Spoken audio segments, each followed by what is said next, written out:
১১৬ অনুচ্ছেদ নিয়ে যেই রায়টা হাইকোর্ট বিভাগ দিয়েছিলেন সেটার পূর্ণাঙ্গ লিখিত রায়টা গতকাল অ্যাভেইলেবল করা হয়েছে সুপ্রিম কোর্টের ওয়েবসাইটে। তো আমরা আগে যেরকম বলেছিলাম যে এটা একটা খুবই গুরুত্বপূর্ণ রায় এবং আমি আশা করব যে এই রায়টা আপিল বিভাগে বহাল থাকবে এবং সেটা যদি থাকে তাহলে আমরা বলবো একটা ঐতিহাসিক অর্জন হয়েছে বাংলাদেশের জন্য। কারণ বাংলাদেশের মানুষের দীর্ঘদিনের আকাঙ্ক্ষা ছিল যে বিচার বিভাগ স্বাধীন হবে।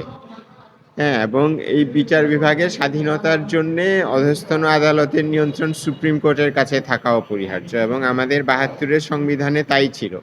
কিন্তু পরবর্তীতে বিভিন্ন সংবিধান সংশোধন করে এই কর্তৃত্ব সুপ্রিম কোর্ট থেকে নিয়ে নেওয়া হয় এবং এটা নির্বাহী বিভাগের কাছে দেওয়া হয়।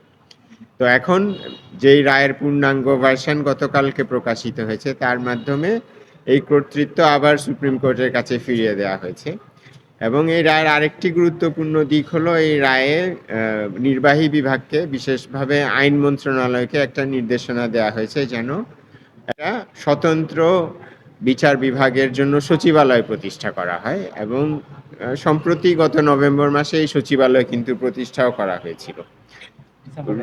হ্যাঁ, ডিসেম্বরের 11 তারিখে, দুঃখিত।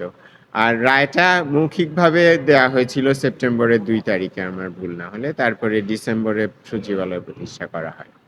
তো এটাও একটা গুরুত্বপূর্ণ দিক এবং এই দুটো অংশ রায়ের আরও একটা অংশ আছে, সেটা হলো শৃঙ্খলা বিধিকে অসাংবিধানিক ঘোষণা করা হয়েছে।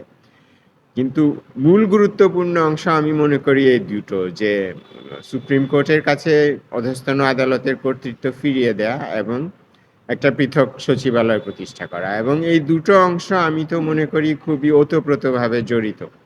কারণ